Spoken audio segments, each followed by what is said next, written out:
शृणुयाम देवाः भद्रं पश्येमाक्षभिर्यजत्राः स्थिरैरङ्गैस्तुष्टुवागुंसस्तनूभिः व्यशेम देवहितं यदायुः स्वस्ति न इन्द्रो वृद्धश्रवाः स्वस्ति नः पूषा विश्ववेदाः स्वस्ति नस्तार्क्ष्यो अरिष्टनेमिः स्वस्ति नो बृहस्पतिर्दधातु। ॐ शान्ति शान्ति शान्तिः।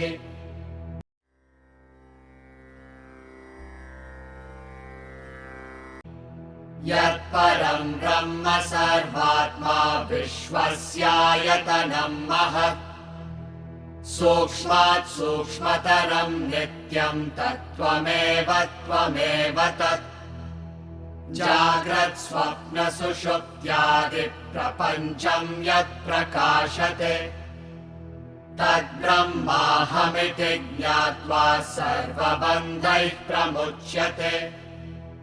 त्रिषु धामसु यद्भोग्यं भोक्ता भोगश्च यद्भवेत् तेभ्यो विलक्षणः साक्षी चिन्मात्रोऽहं सदाशिवः मय्येव सकलं जातं मयि सर्वं प्रतिष्ठितम् मयि सर्वं लयं याति तद्ब्रह्माद्वयमस्म्यहम् अणोरणीयानहमेव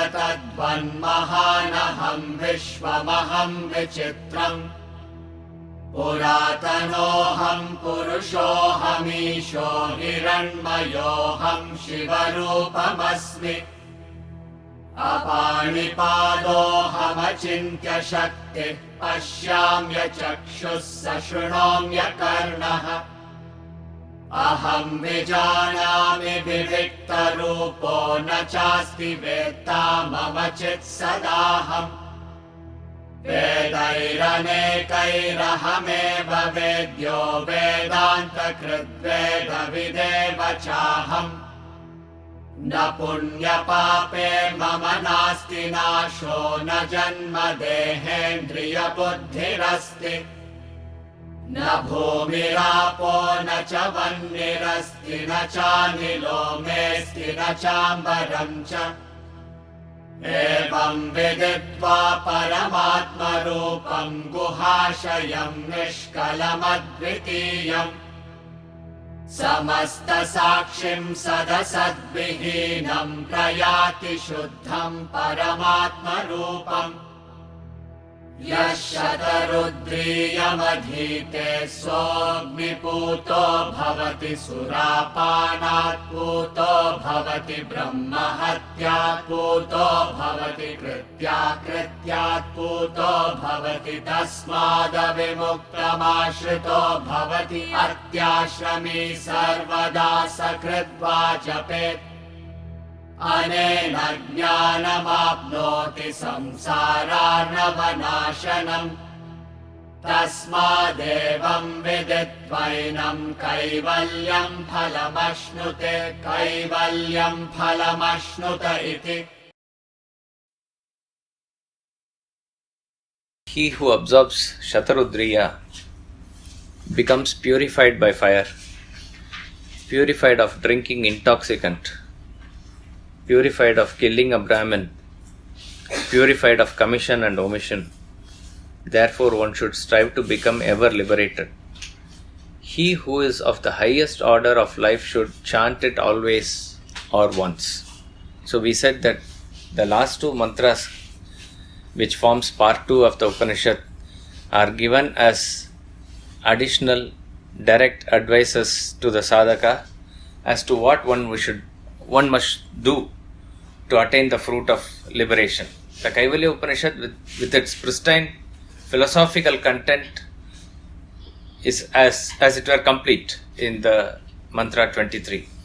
Now, catering to the students' thirst and yearning for more knowledge, and also giving a direct sadhana, the Guru gives 2 more mantras here.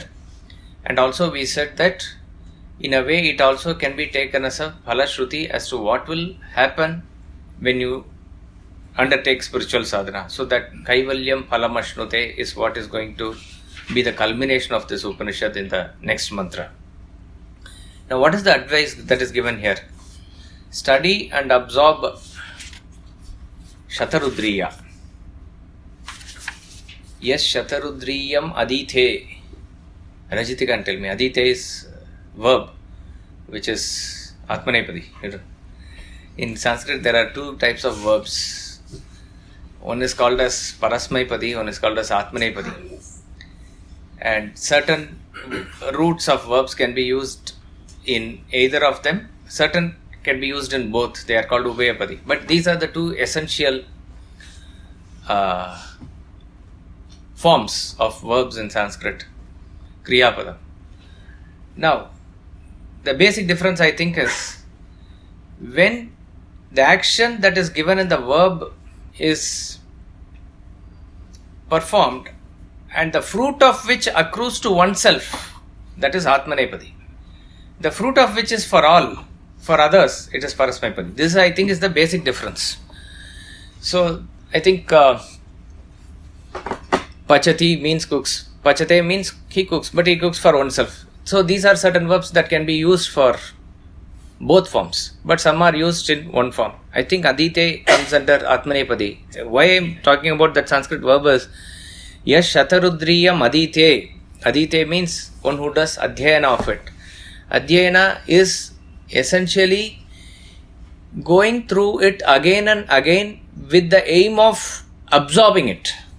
That is called as Adhyayan. So, it starts with actually chanting. When people talk about Veda Adhyayan, they don't talk about really the meaning first. But what is the power of these mantras?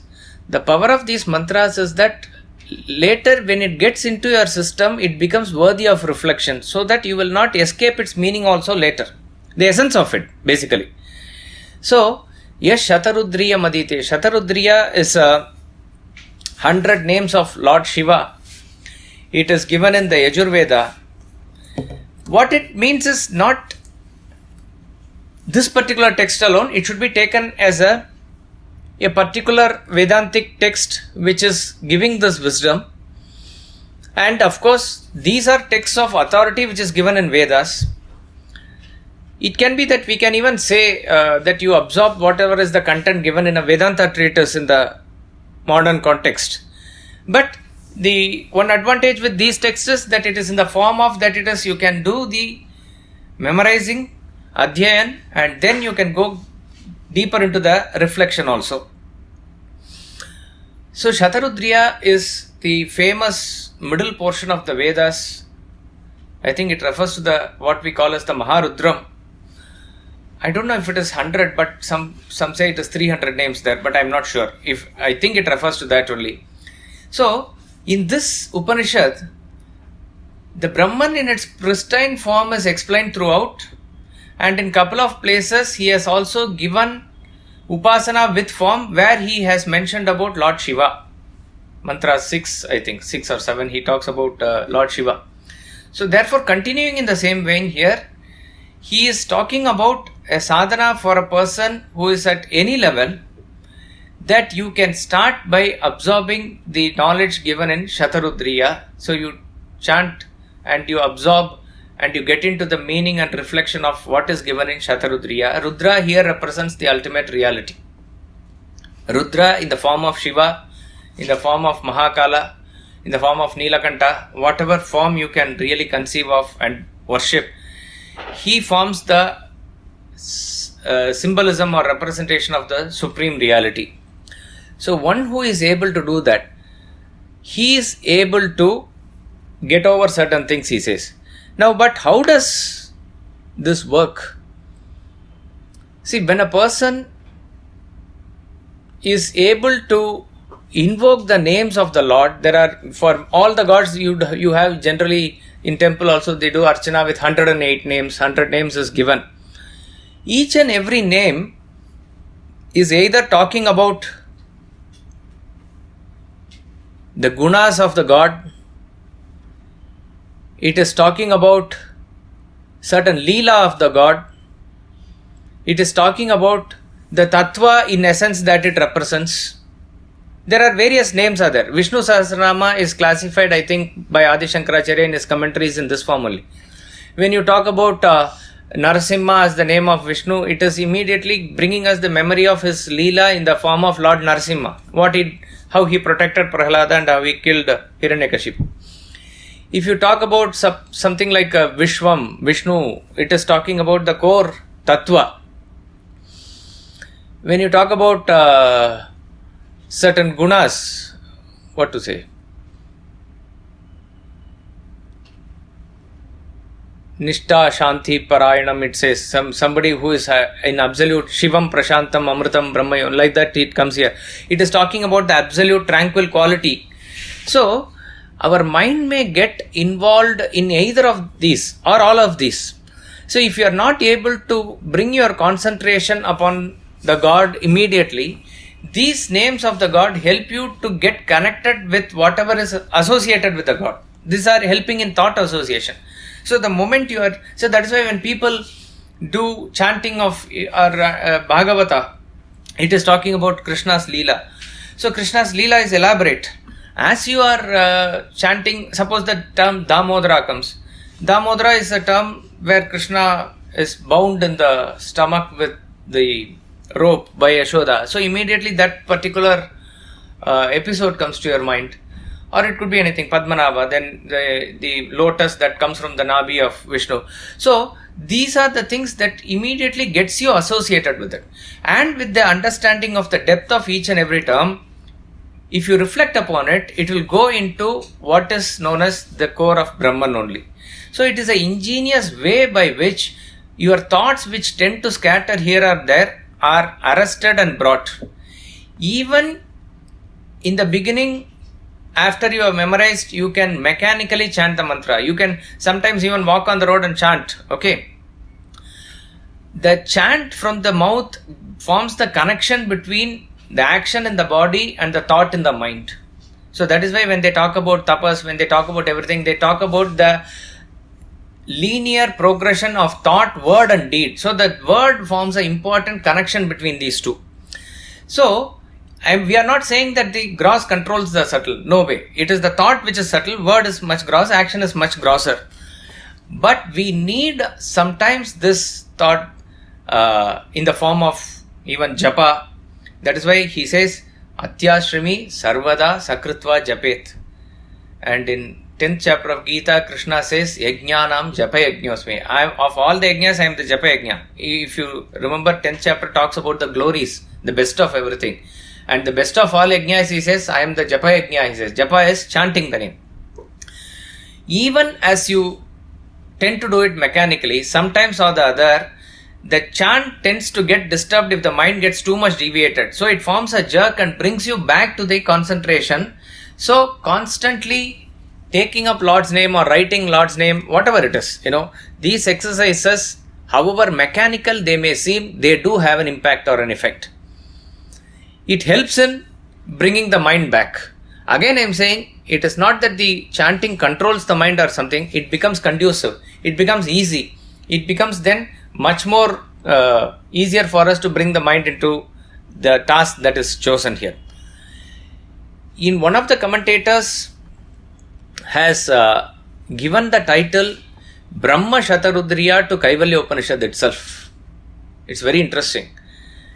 Such a powerful way that all the names and all the descriptions are given in a very short 25 mantra packed in this Upanishad. I casually counted nearly 70 to 80 names are there for as we called as pointers in such a short Upanishad. You can do that homework also if you want. See, these are again the ways by which you get associated with the text. Of course, the main thing is to get into the meaning and revel in it. But, somebody can try it out. In Bhagavad Gita, see how much names Krishna is calling Arjuna and Arjuna is calling Krishna. Different names they call each other. 18 chapters, you have enough exercise on that. And which names occurs many times, which names occurs once, and then you will understand more than 90% of the times the right term is used in the right context also. So that itself is a message there. So this is an exercise. So you cannot say that, what am I to do with Gita? This itself, then what will happen is, side effect is that you will learn certain Sanskrit terms and other things, but that is a side effect. But main thing is, your association with Gita itself will improve. Exactly like that. This Kaivalya Upanishad is commented upon by a great commentator as Brahma Shatarudriya. So it can be taken as, Swami Chinmayananda says, that you chant the Shatarudriya given in the Vedas, or he is talking about chanting this Upanishad itself. This Upanishad itself, Kaivalya Upanishad itself. So by doing that, he says, you are going to get certain effect. You are purified at all levels. Now, why is this addressed from a very subtle theme of Upanishads? As I said, down to earth, now practical advice is given. Because people who undertake spiritual sadhana, particularly in the initial phase, sometimes are driven by their past actions' guilt. I should have done this, or I should not have done this. Or when we turn back with awareness at our own past life, we may have certain regrets, certain guilts. It is good to have that regret for a while. Because if the deep feeling is not there, you have not understood the essence of what you have missed. But that guilt should not be carried on forever. That is why Nilakanta, he is able to swallow the poison and keep it here. It should not go and affect your heart or head. It must be there here in the throat. That means there must be objectivity about whatever you have done in the past. Because you cannot go to the past and correct it. If that was the case, then we will not be bothered about any sadhana at all, isn't it? Every time we understand, then we can go back and correct certain things. It is not possible. So therefore, the focus should be that how am I to get over all those things and get myself steady on the path now? What should be my duty? What should be my focus as to what is to be done now? Forget about the past. It would have been better if I had done certain things. Or it could have been, something else could have been done in a much better way than what I could have joined academy much earlier, or I could have studied Sanskrit. Various things can be there. These should not affect your present sadhana. Remember this, that whatever you are at the present now is the best suited nature for your evolution. That is how it is suited. And it can be done only in stages, in steps. You cannot try and bypass any of this. So therefore, he says, this mantra is like a psychological boost. The boost in the sense, at any point of time, we need not worry. There is always a remedy. There is always optimism. This is the greatness of Sanatana Dharma or Hinduism. There is no such thing as eternal damnation or eternal hell, nothing like that. Yes, if you are going to do wrong karma, if you are going to do selfish karma and Nishiddha karma, you will be demoted. You will go down in the ladder of devolution. But again, chance will be given by the nature and the conducive atmosphere will come so that you are able to promote yourself further. See, a student is not studying well, plus he is doing a lot of mischief and mistakes. So without any choice, with big, grief in the heart, the teacher and the parent will demote the student from one standard to one standard below.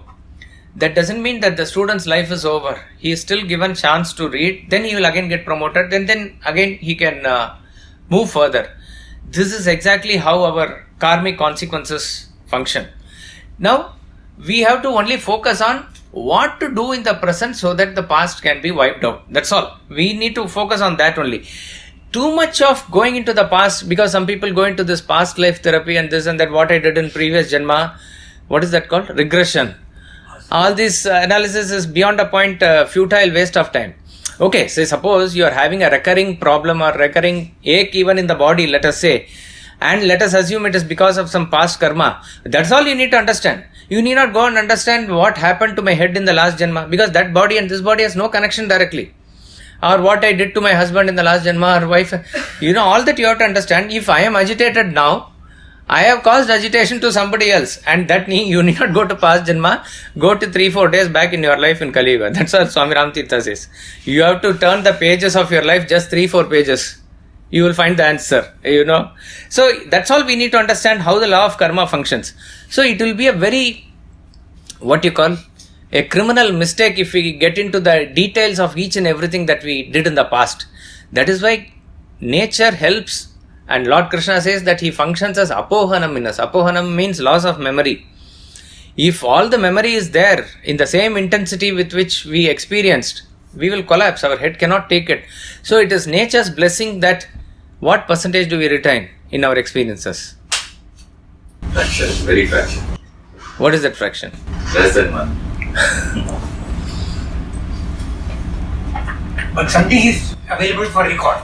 Something is available for recall. What is that percentage? 0.001. 0.001 is also a very, very big number. It is infinitesimal. If you consider all the activities that you undertook, and at that every point of time you are conscious about the activity, it does get registered, but we just forget last day or 2 weeks back what you had for breakfast also we won't remember, but at that point of time you might have relished it and you would have had that breakfast. So it is a loss of memory, in a way is a blessing for us. Okay, so we need to focus on what should be done in the present. Now, it is not possible for us to get into the next level of consciousness or evolution unless otherwise you have settled the karmic consequences at that level. If you have not settled your karmic effects of that at that point of time, it is not possible for you to move ahead. Rather, let us put it this way. What makes you dissolve all the karmic consequences till now is your yearning or wanting to move ahead. That is the key factor in writing off our past karma. Writing off, when I say wiping off. That is why he says in this mantra, Tasmad avimuktam ashruto bhavati. Therefore, one should strive for liberation. We will come back to that verse. But before that, what are the things that you are purified of? He says all types of sins. Sins is not to be understood in general sense as how Westerners or the Abrahamic faiths understand. It is nothing inherent in an action. Sin is something very individual specific at your level of evolution, that if any action that you do or any absence of action, if it comes back and hits you, if it comes back and agitates you, then you are supposed to have committed a sin at your level. This is called as papa. Okay, and there are various types of papa according to the intensity of our intentions, etc. So he says, he gives the list of probably all the worst type of activities that we do, and then generally he makes a statement by saying, you will be freed from everything. So there is 100% scope, however big and however deep it is, understand that our past karma is limited. So this is a first optimistic note that we must take, that it can be come over. Forget about whether you do this in this Janma or some other Janmas. That is not the point of discussion here. As long as we know that it is finite, there itself there must be a great sigh of relief. Swamiji used to narrate a story in a different context.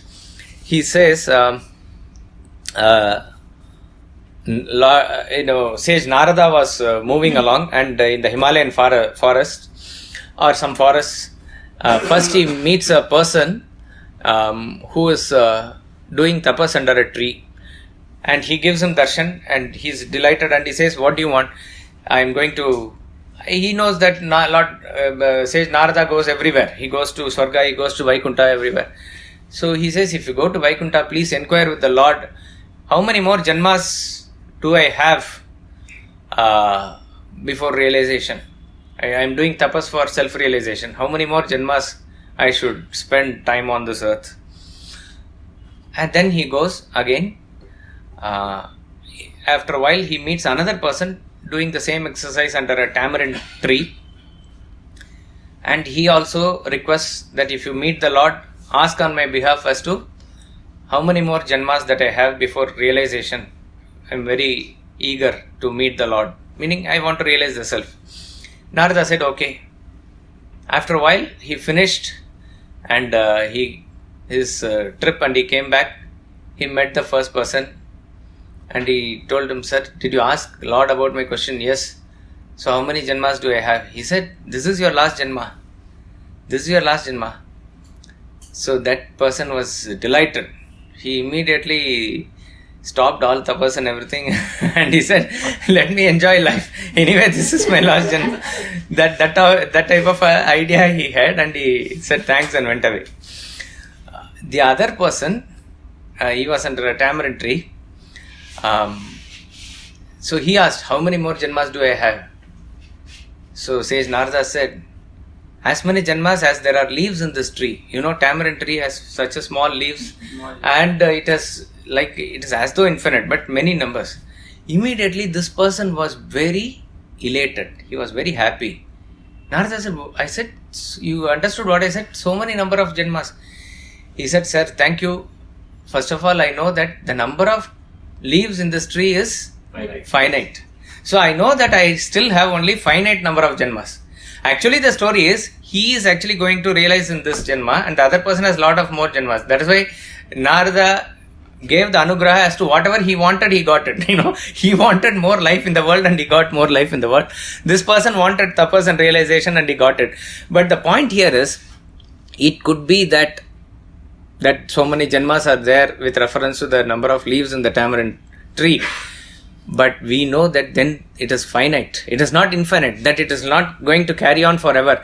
That itself must be a great optimism for us. And then we need not worry about which janma, because then it becomes too much of result orientation. As we said in the last class, you be happy about the journey only. You begin to enjoy the journey. Sooner or later the destination is going to come. It is his promise. So what are we worried about? So the sins that are getting purified like this is because of our earnestness for liberation. In other words, if there is only a strong yearning to go to the next level, will we want to absolve ourselves of our sins in this level? Therefore, we will do whatever is the karma that is required, whatever is this. So, in other words, what do we mean by when we get over certain things means the effect of it is already experienced by us, or you have a deep feeling and a paschatap over it, and then you cross over it. This is what it means by getting over it. And that can come only when your thought is deeply rooted in the self. So when a person gets immersed in devotion, immersed in jnana, what happens is that you will find even in the poetries of great jnanis who have turned in one lifetime from being an extreme sensualist and materialist into a spiritual person, they keep on crying and crying as to why they wasted their lives. Purandaradasa, Arunagirinatha, various people. That itself becomes the hetu or the cause for them to cross over all their past karma. That's how it is done. So by which the thought of self gets rooted into our system. So he says, Agni Puto Bhavati. Agni Puto Bhavati means he becomes purified by fire. You become purified of all your sins and vasanas. That's what it means. Fire is the greatest purifier, and fire is usually associated with knowledge. Nahi jnanena sadrisham pavitram iha vidyate, says Bhagavad Gita. There is nothing equivalent to knowledge to make you purified. So he generally says that. That is one way of symbolism that you can take, that Sita went through the fire ordeal. What it means is, in symbolic way, the individual is having the final merger with the Supreme Self. Rama is the Supreme Self and Sita is the individual self. Jivatma has done all tapas and now it is at the point of merger. The separation happened and all the tapas was done, and now the merger is going to happen. Finally, all the vasanas, sins, stains are all completely washed away. That is the purification through that fire. It is one way of looking at symbolism in Ramayana like this. So, Agni Puto Bhavati, Surapanat Puto Bhavati. Surapana means drinking intoxicant. The sin that you accrue of drinking intoxicant, it is extremely a tamasic habit. Why it is considered a sin? See, what do we mean by sin when we say it is the intention behind your action that determines whether it is a sin or not? Because based on your intention, it is going to agitate you. A person is at certain level. He is expected to operate at certain level of unselfishness. But the moment his intellect gets clouded, he doesn't know what he is doing. In the impulse, he does something. That is what is going to agitate you. Oh, then he regrets, I should not have done it. Not all people will have regrets. Some people who are at a very lower level. Just to put that strong argument, take the case of an animal. Animal doesn't commit any sin. Even if a tiger kills some deer or a goat, innocent creature, it doesn't commit any sin because there's no regret. Similarly, if there are people at lower level, they don't have any regret. But if you regret, that means you have done something which is not correct from your standpoint. So therefore, when your intellect is clouded, you will not be able to operate fully at the level that you are. And this, what does this intoxicant do? It clouds your intellect. That's all it does. So see how much of a bad effect that the intoxicant has on our system. And people say that, I forget all my worries drinking, that all this is absolutely not able to face the problems. So it is given as a very strong deterrent. There was a movie, Rajinikanth movie, came in 80s. I think the name of the movie is Ranga. In his early days. So in that, basically in the beginning of the movie, the hero, Rajini, is a good person. He meets his old friend one day in a guest house type of a place. His old friend had become a thief. So they meet, they discuss, and then the old friend takes up a bottle of alcohol and he's about to drink, and he offers to his friend also. So the hero says, "What are you drinking? This is not a good habit." He says, "All this jnana don't give me. It just gives me pleasure." Then he narrates a very small story. It's very powerful. That's why I'm reminded of that. He says, a man is there and in front of whom Satan appears suddenly. So that Satan says, it says, "I'm going to swallow you. I'm going to kill you." So he says, "Spare me. I can spare you if only you follow what I say. So what should I do? I'll give you 3 options. You have to do one of them." And this person is basically a good person. What are the options? He says, it creates a very beautiful lady there, a maiden. You have to rape this girl. Then there's a small child, infant. Or you have to kill this child. And then it places a bottle of alcohol and says, or you have to drink this alcohol. So this person, being a conscientious person, how can he think in terms of harming another person? So he doesn't want to commit that act of rape. He doesn't want to kill the child. He says, "Let me go through suffering, let them not go through suffering," and he drinks the alcohol. Having drunk the alcohol, he goes and commits the act of rape also, and he kills the child also. So he says, what is the power of alcohol? The story is only to say what is the power of alcohol. In other words, it can just, even the best of the people, it will cloud their intellect. That's all. All their capacity, all their brilliance is there. But timely, it will not be available for them. And at that point of time, what you do, you yourself may not know. Later, when you regain your sober state, you will repent. So that type of sinful person also, he will get purified. Surapanat puto bhavati. Brahmahatyat puto bhavati. Brahmahatya means killing a Brahmin. Brahmin is one who is very highly sattvic, dedicated to the Brahman, Brahma Vidya. He is the sustainer of this knowledge. It is this knowledge that sustains the world. It is not a person who is merely born into a Brahmin family or a Brahmin community who has a sacred thread around him. No. It is a person who has cultivated high level of sattva in him, who is pursuing the knowledge of the self. It is by presence of such persons that the balance in the world is still maintained. Imagine if such a person you are going to kill, you are creating disturbance in the balance of the universe itself. So, such a heinous crime. It is exactly like what is given in Nishedha Karma as cutting a tree that is in the middle of a village. How much of usefulness it gives, it is immeasurable. It sustains the groundwater, it brings in the clouds, it gives shelter to birds, it gives fruits to everybody, it gives shade to everybody, innumerable benefits. And out of fun or out of some thought that you go and cut the tree, it is not really a great act that you have done. It is a sin. Like that, it is killing a Brahmin, Brahma Hatyat. You will be cleared of that sin also. Brahma Hatyat Bhuto Bhavati. Then he generally says as Kritya Krityat Bhuto Bhavati. Kritya Krityat Bhuto Bhavati means any commission and omission. All the things that you ought to do but you have not done, all the things you ought not to do but you have done because of the force of your desire, you are cleared of all those things also.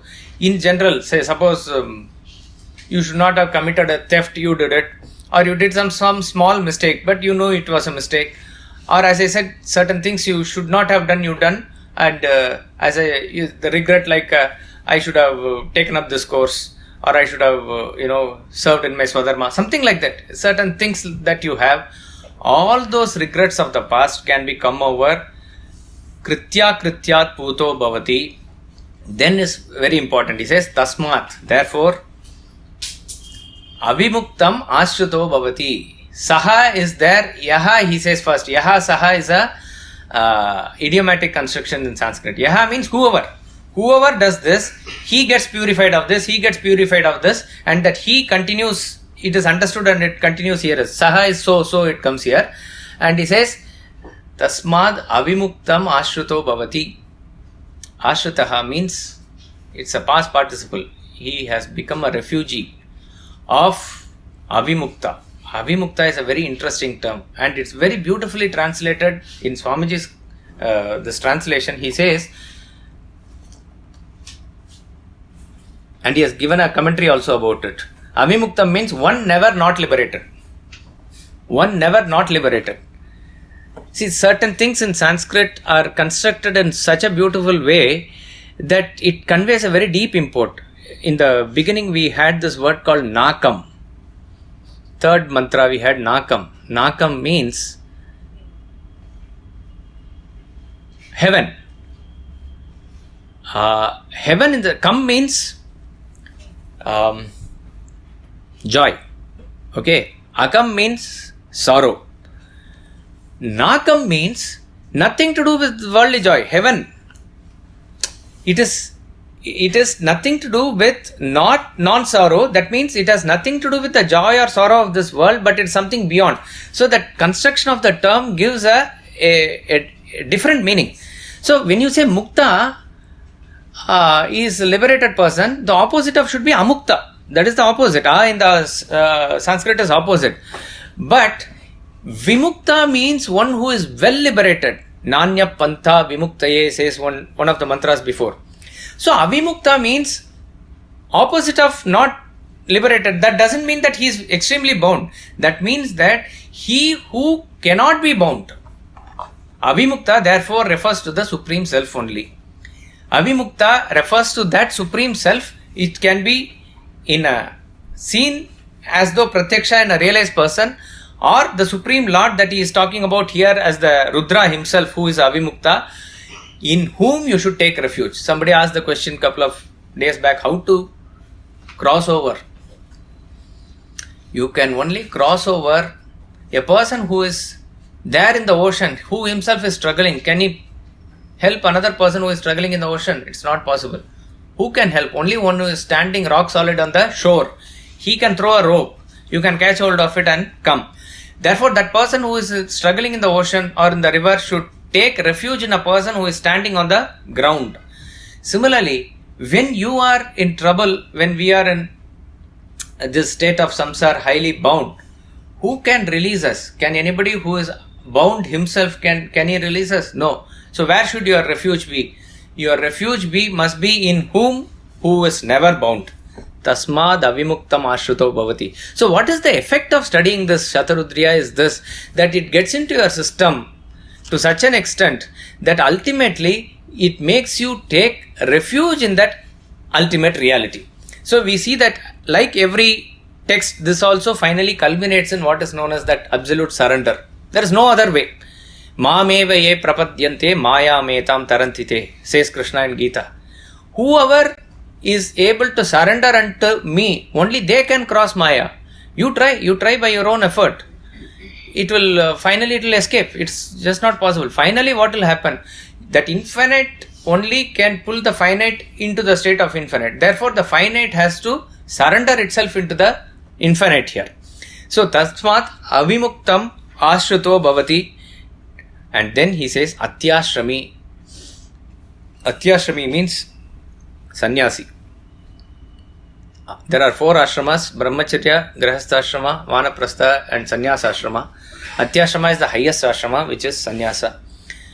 Sarvada sakritva japet. So what he is giving as a caution is, a person who is able to do this sarvada has to be a atyashrami. That means, if you want to get this into your system and you want to do it on a full-time awareness basis, you want to do it on a continual basis, you have to be a renunciate of the highest order. Renunciate not necessarily means that one has to take an ochre robe and practice that heart sadhana. That state of renunciation can be achieved by a grahastha also. But what it really matters is the maturity of the heart by elevating yourself to the higher realm of consciousness. That is a sannyasi. In fact, anashrita karma palam karyam karma karoti yaha, says Gita, is sa sannyasi. So a person is a sannyasi who is able to just perform his karyam karma, that is his obligatory duties, without eye on the fruit. That is the starting point of sannyas. So therefore, when you are getting into the spiritual sadhana, understand that it is a full-time awareness of truth, not a part-time pastime. So an atyashrami. So, but specifically for atyashrami, therefore what he says, sarvada, always means there is a constant meditation. Constant meditation includes what we call as a open eye meditation also. That means, I think Paramahamsa says, Ramakrishna Paramahamsa, what is that God who says, I will appear before you only when you close your eyes in meditation, otherwise not? That means he is in one way limited or the other. Actually, you open your eyes also, he is only there. But it is for you to open your eyes and see it. That practice by which you are able to invoke the self in and through all the activities is what he is referring to here. Sarvada, always do this. That means, if you have that intense attitude of wanting to liberate yourself, you cannot afford to let your mind waste its energy in any other form. You have to be at this practice constantly. So it will ultimately culminate in closed eye meditation, but it has to be awareness of the self throughout our experiences. Then he says, very interesting, sakritva japet. This is a solace to all of us. It can be literally taken, okay, in all your activities that at present we are not able to even concentrate on God even for a moment. What he is talking about, sarvada, okay, he says at least sakritva.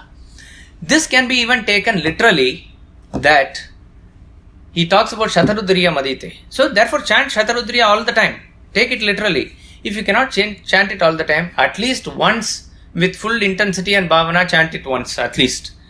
So it is a very great solace for us that at least we can do this. So much concession is given. But what exactly sakritva means here is, sakritva means at least once. So what really matters is not that the constant chanting and awareness that you create, but that intensity and depth of it is important. Even if you are able to chant the Lord's name once, even if you are able to meditate once, even if you are able to do the upasana or bhakti or whatever sadhana once, even if you are able to do that swadhyaya, study and reflection in the morning once, do it with great depth and intensity. So he says, at least do it once. Sarvada sakritva japet. Sir? Yes. This is when he is talking about doing it that once is at very deep level.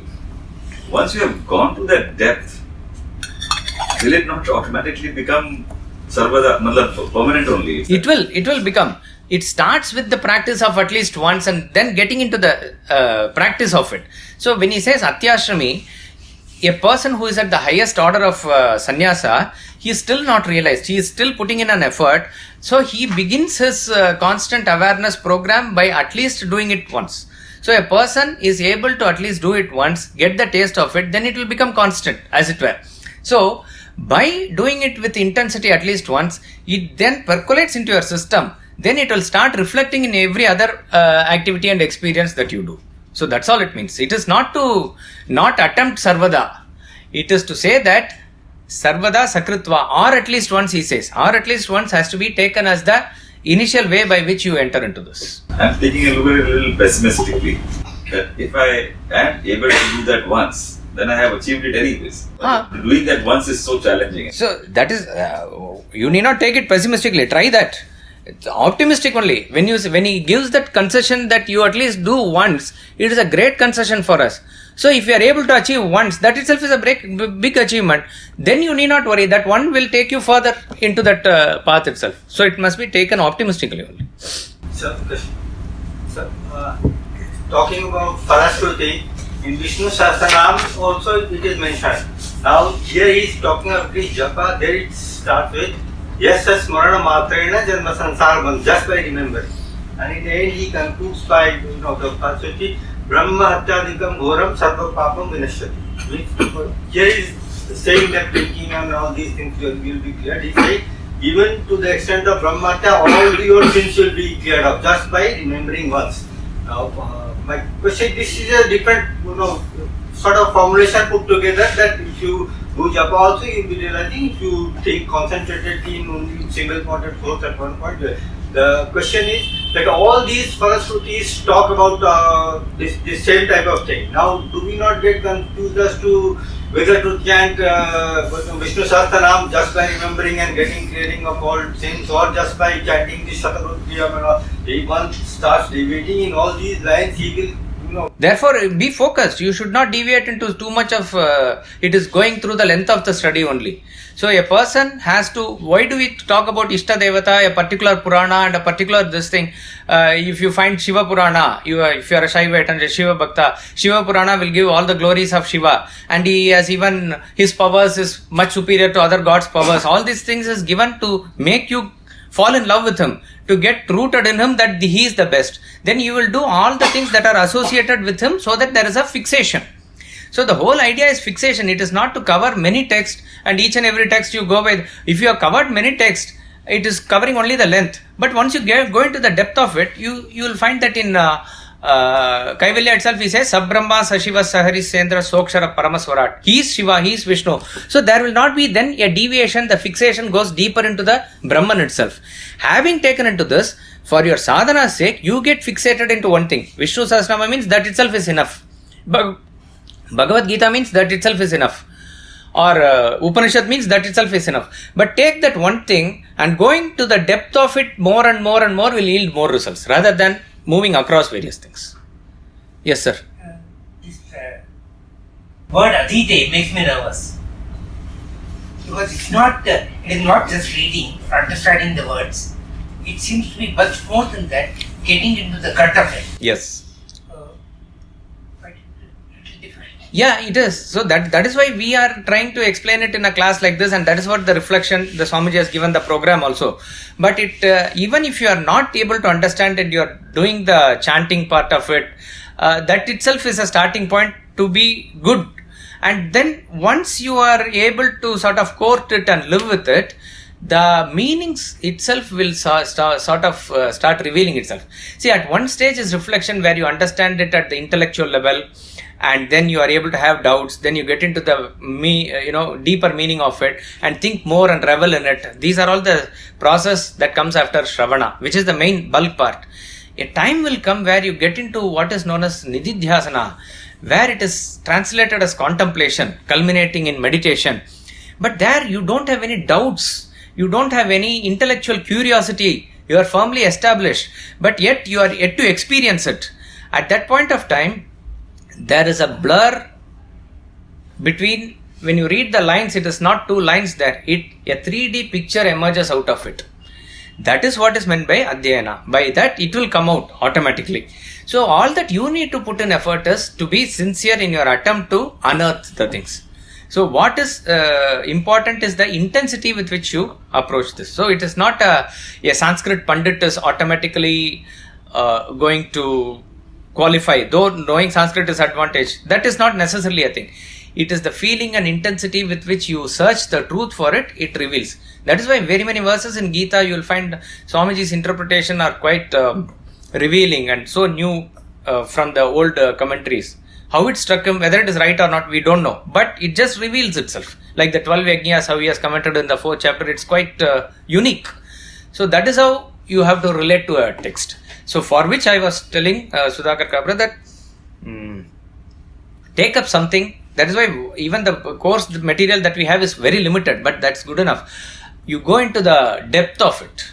You go into the deeper reflection of it rather than going various texts. Reason why some of the people go into various texts. See, suppose if you have taken this up as your field of activity, you need to know certain other things that apart.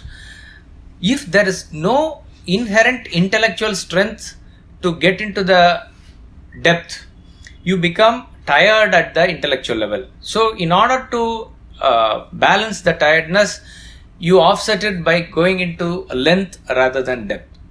So it doesn't matter whether we understand 20%, 30%, but you sort of live with the verse, you live with the mantra, you quote the mantra, then you will have a relationship with the text. That is how it should be, Adhyayana has to be done. Yes, sir. Sir, I'm not clear. How can one be absolved from your actions by chanting Shatarudreeya? Because now at this stage, Brahma is addressing to a student is already qualified. In the initial stage, you tell people, okay, you take 10 dips in the Ganges and you will be purified of all your sins. This is being addressed to a very high level of students. So then, I'm not being able to understand. So that is why he says, as a part 2, I said it is advice that is given to all levels of seekers. And this mantra says, Yash Shatarudriya Madite. Whoever does this. Whoever means it applies to all of us at whichever level we are. So when you take a dip in the Ganges, it is not that the Ganga water is going to, the physical water of Ganga is washing away the sin.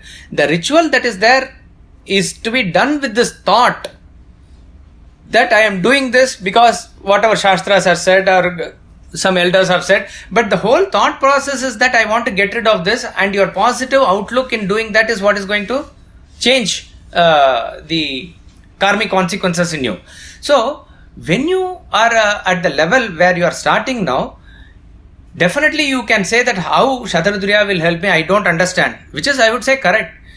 Unless otherwise you have experienced Shatarudriya, unless otherwise you have chanted and seen the effect even a little, how will you know? See, suppose I say, it is more beneficial to give rather than to take. Okay? You will find that joy. But you say, how can that be? I have seen people acquiring wealth, and that is what everybody is doing. How can giving wealth be joy? I can never convince you with my arguments or logic. What you must do, give 5 rupees to a needy person, see the feeling in you, only then you will know. It is that experience that will give you a taste of what is being said. Exactly like that. Only when we get into the mode of chanting and understanding the Shatarudriya, we will know what effect it produces. So standing on the shore, I cannot say that I can't see how the ocean is deep or something like that. Unless you get into the ocean, how will you know it? So we have to at least venture into it little bit, understand and feel the taste of it, then it will take you further. So, sir, what I really meant was, I can understand that, okay, if I reach Shatarudreeya, my future actions will lead to a better future. But the basic law of karma will always be there. That's what I'm trying. That is what is the future. How will it be better if the present is not wiped off? How will the future be better? That means you will always carry your consequences and guilt all the time. That means it is infinite, you are saying? It cannot be. Think about it. The growing up from one level to other level is possible when you get established in the higher level. And that is possible only when you are willing to deal with the karma at this level by wanting to go to the next level. So a time will come where you can completely wipe off. There are people who have given up the habit of smoking or drinking. They have given it up completely. Completely, when I say not a vasana is lingering, that they have the thought of smoking and they are controlling it. The thought of smoking itself is not there. How is it possible that such a habit can be wiped out of your system? But practically, have you not seen it can be wiped off? That means a person who has once got into the habit of cigarette can never leave it. This is what you are saying. I am saying this is not the case. It can be wiped off. So I didn't mean that. I'm sorry, I couldn't explain. So what I really meant was, suppose you have done X bad karma. So by reading Shatarudriya, maybe your future actions will be right because it will get ingrained into your system and you will perform the right actions. So which will lead to a better thing. But whatever wrong action you have done in the past, you will have to bear the fruits. That's what I said. The effect of it you will quickly go through. And it will be the way. It is not that I am saying that the karma will not have its effect. The way by which you encounter the effect and pass over the effect is facilitated by Shatarudriya. That's all it means. Yeah, you'll be able to handle it better. So Yes, you will. And see, suppose if you have done a particular negative karma, let us say it has its impact is 50, just to give a number, and it, let's say the result doesn't manifest immediately. You have understood, the awareness is there and you want to do, that is why there is something in our Shastras called as Prayaschitta karma. Prayaschitta karma. Paschat tap, they say. Paschat tap means afterward. Tap means there is a heat in you. You are not able to bear that heat of your own action. In that paschat tap, you search for a Prayaschitta karma and you do it. You do 100 positive actions. This 100 positive actions will have effect, right? It may negate that 50. It doesn't mean that on a one-to-one basis the 50's effect is not there, but it will be overcome. Shatarudriya is able to do this in a very easy and faster way. That's all it means here.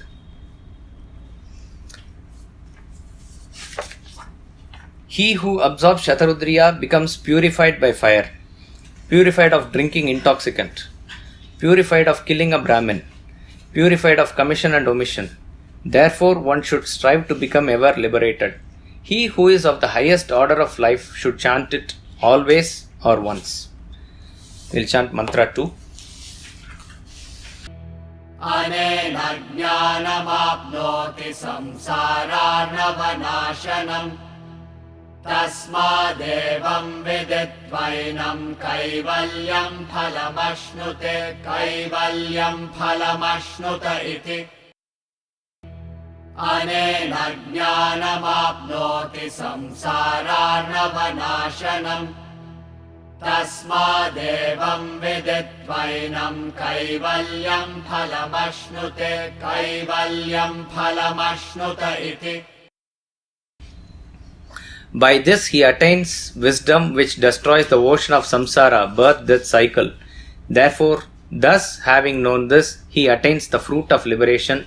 He attains the fruit of liberation. Anena. Anena means by this. By this means?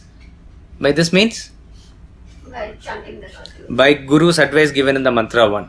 By study, reflect and reach sannyasa and meditate, that process that he has given, which is jnana marga he has given. Jnanam apnoti, attains wisdom.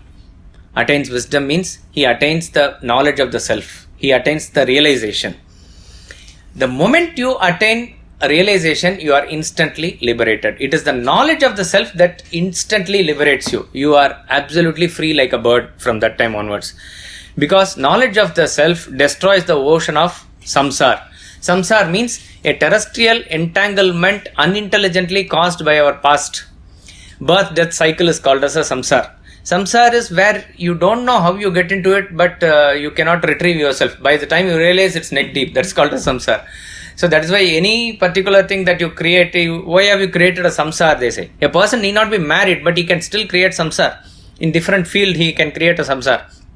A person who has renounced everything can get into spiritual field and get into another type of samsara there, if he is not careful.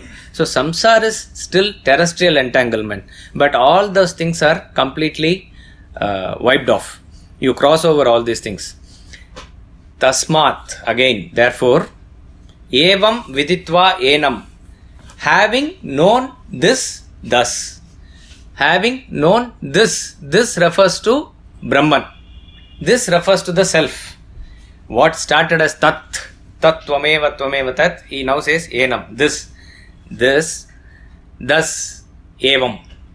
Thus means by experience, not by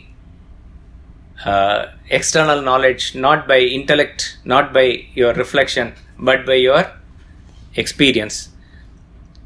What you do is, you at that point of time, you arrest the movement. Then you get the fruit of liberation. Kaivalyam phalamashnute. You attain the fruit of liberation. Kaivalyam means, we said in the beginning, it comes from the root kevala, noun form. Kaivalyam means that alone. That alone is a one homogeneous mass of consciousness. Merely that, only that. That homogeneous mass of consciousness you become. That homogeneous mass of consciousness you become. You get liberated, you get liberated. The repetition marks the end of the Upanishad. Now Paramashubhyo, now Paramashubhyo.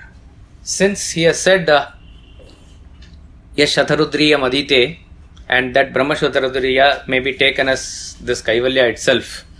Tradition says that we will chant the first mantra once to humble ourselves that we have not begun, but we have not concluded the text, but we are only starting it today. But since it's only 4 minutes, we will chant the invocation and the entire Kaivalya once.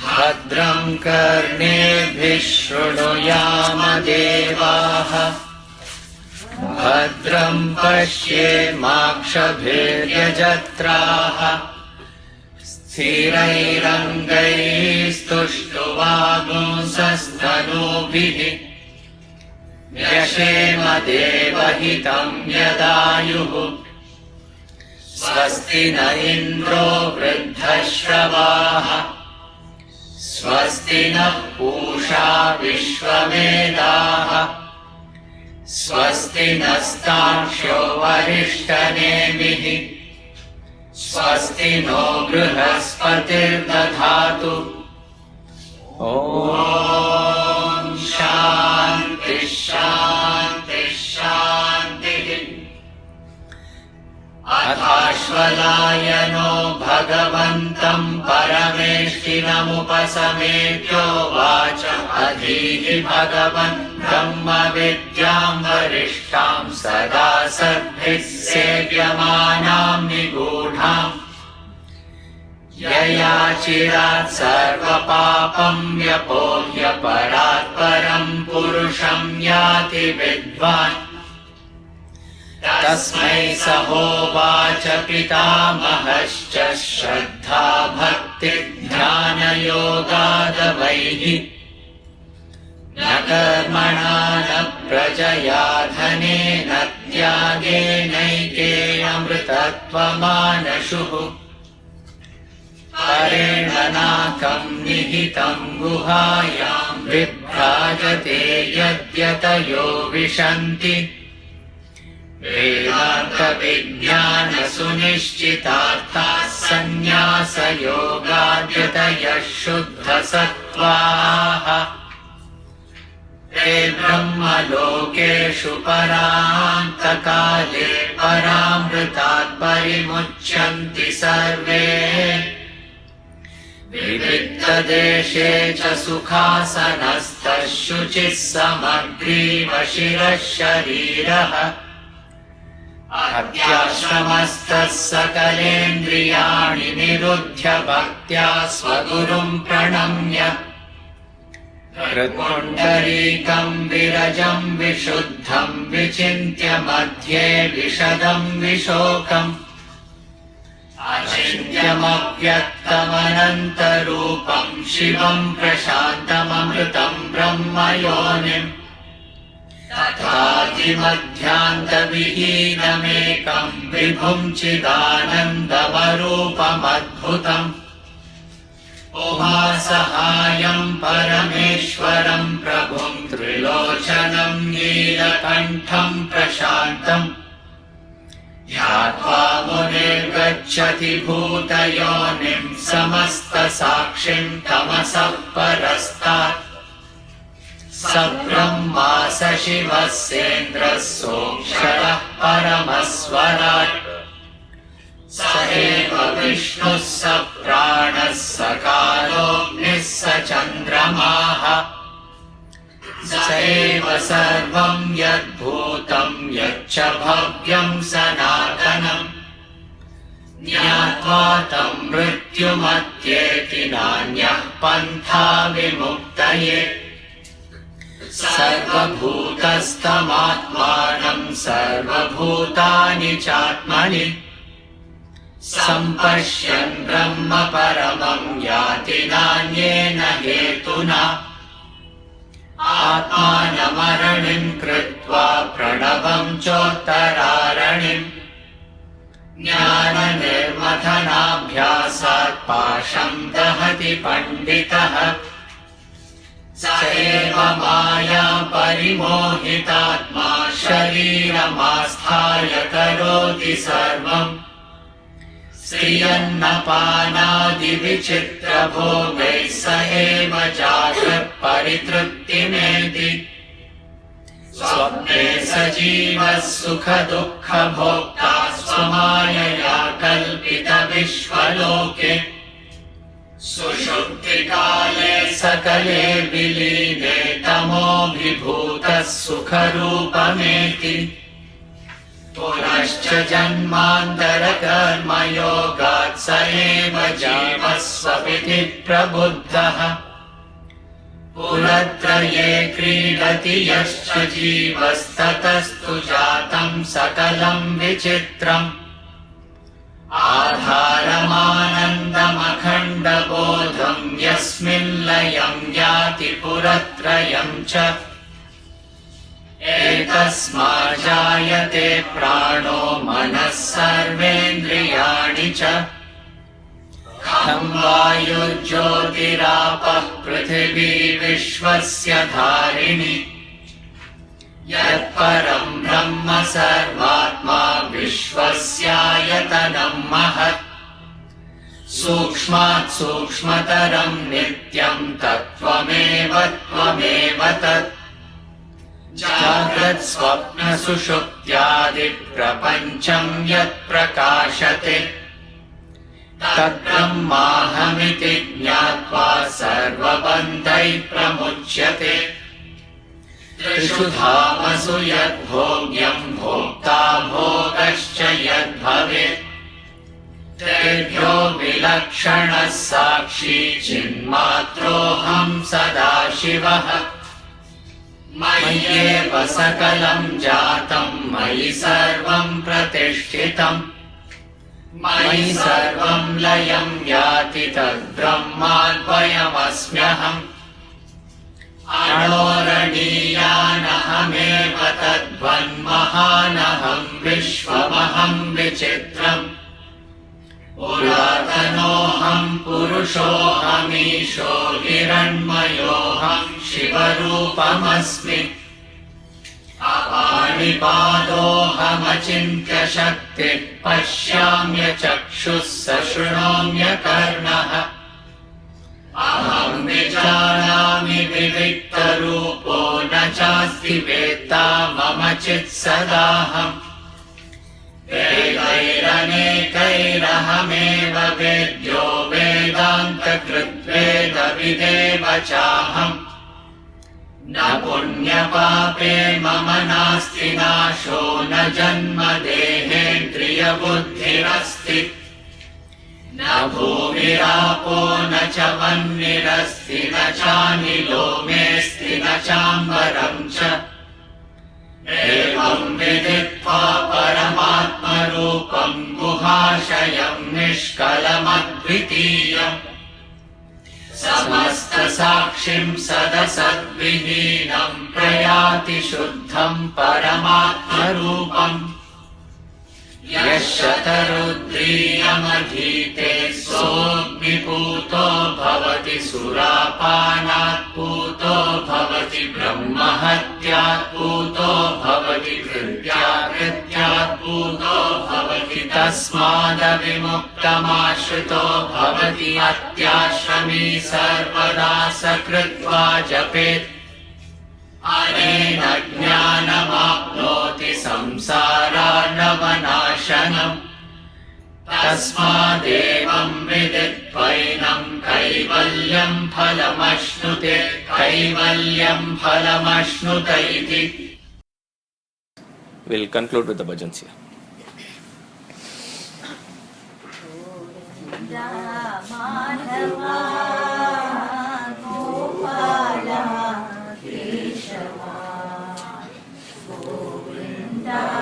Madhava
पूर्णमुदच्यते पूर्णस्य पूर्णमादाय पूर्णमेवावशिष्यते